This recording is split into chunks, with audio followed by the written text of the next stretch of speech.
and eager for your questions. Thank you, Deputy Secretary, for your testimony, and I'd now like to recognize myself for 5 minutes. Deputy Secretary Turk, the Department of Energy has been well funded in recent years through annual appropriations and the multi-trillion-dollar spending packages of the IIJA and the IRA. Yet with that funding, it appears the department is quick to commit, but struggling to actually get it out the door, leaving billions setting in the department. So I'm hopeful that you can clarify some information on that. Between the IIJA and the IRA, the Office of Clean Energy Demonstrations was appropriated an additional $27 billion. Can you tell me how much of that money has been committed to projects of the $27 billion? Happy to do so, and I think it's useful to recognize the context of this investment, historic investment from bill and IRA.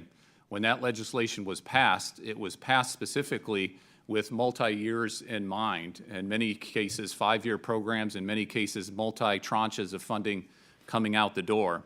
That said, we're actually having launched 100% of our bill and IRA programs, and we're on track to obligate this year or announce $46.6 billion of the roughly $100 billion that was provided in the bill and IRA. So we're making substantial progress, but again, looking at the context, this money was not expected to, nor did Congress empower us to spend it all at once. It was supposed to be an investment, a generational investment that is going to take several years to invest in America. So the $100 billion number you use, $46 billion committed, how much of that money has actually left the DOE's accounts and been used by the projects? Can you give me an idea on that? So the numbers, we'd be happy to share the very latest numbers. The Secretary and I get briefed on a weekly basis in terms of where those trajectories are. A significant amount of that money has been announced. It's out there. Some of that money is in formula grant money that goes through states and local governments as well. But we can give you all the exact numbers, and we're happy to share that with the committee on a regular basis if you'd like to have that. Absolutely, Undersecretary. And the numbers you used combine the IIJA and the IRA. If you can tell me off the top of your head, and if this has to be a follow-up number, that's fine too. But in the IRA, the Loan Programs Office was appropriated an additional $11.7 billion. Can you tell me in particular how much of that money's been allocated off the top of your head? Yeah, and that money, of course, leverages much broader amounts of money that we're able to loan to private sector companies across our country. We now have a pipeline of $290 billion in our loan program for projects literally across the country. It's quite remarkable. One of the jobs of the Deputy Secretary is to chair what's called the Credit Review Board, which is the board that we use internally to approve projects when they go to conditional commitment. We've already gotten almost $30 billion of that out in conditional commitment with companies, but we've got that incredible pipeline, and we're trying to leverage that money that Congress has provided us for the biggest benefit for Americans and American companies.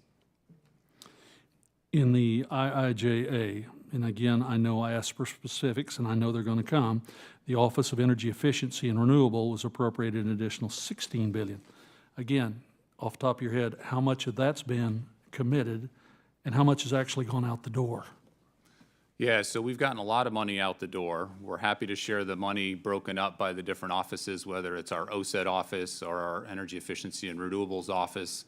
And those dollar amounts are increasing on a daily and weekly basis. It's really, truly historic, the amount of funding that we are providing to help Americans lower their costs. A lot of this money, like the rebates money that is going out the door to states, is actually lowering costs. Weatherization lowers costs for Americans on average $372 a year for those of our American citizens who are getting those funds. But we're happy, Mr. Chairman, to give you the numbers and again provide those on a regular basis so that you can all do your oversight. And I've realized, Deputy Secretary, you see where I'm coming from. As I've discussed many times with the Secretary, your boss, the magnitude of CHIPS and science and the number of other things we've done are so great that there will be similar requirements, there'll be similar needs in the future, and that we have to be very successful in this rather incredible amount of money we've set aside in order to justify being able to address whatever the next great challenges are. That's why I really want to know of the money that's been in the various programs that has been provided, appropriated, how much has been committed and how much has gone out the door, so that we can analyze from our constitutional responsibilities, be in charge of the purse, how all this is going, And it also is the justification then for the things that may come in the future. Again, I've sent letters to the Secretary asking questions about this and follow-up letters, and I'm sure that after our discussion today, you'll be forthcoming. But it is important, as stewards of the purse, that we make sure that your folks in their role as implementers of the policy get it right. Well, let me just agree with you completely, Mr. Chairman, and I personally, and I know our team, feels an immense amount of responsibility. These are truly historic amounts of funding that American taxpayers are providing.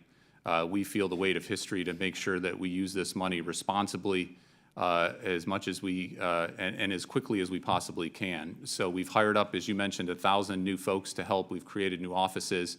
But the fact that we've been able to launch 100% of our programs and announce or obligate $46.6 billion of that is a remarkable accomplishment, I think. I would just simply reiterate, in our responsibilities authorizers, looking over your shoulder is very important, and our interactions with the appropriators as they make the decisions how to fund these programs in coming years matters also. With that, this is an issue I'm sure we'll come back to. I yield back the balance of my time and recognize